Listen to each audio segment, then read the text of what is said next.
سورج غروب ہو کر کہا جاتا ہے۔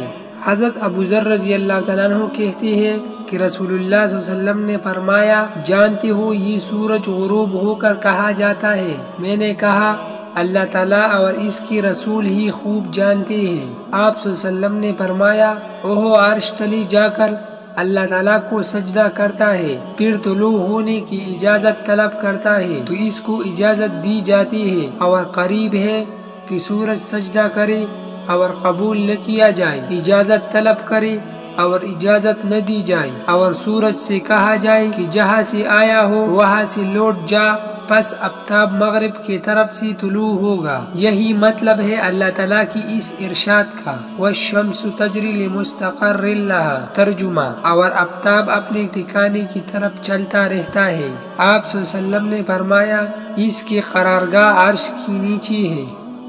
وظننت أنا أني بذلك حزت غنى فوجدت أني خاسر فتلك مظاهر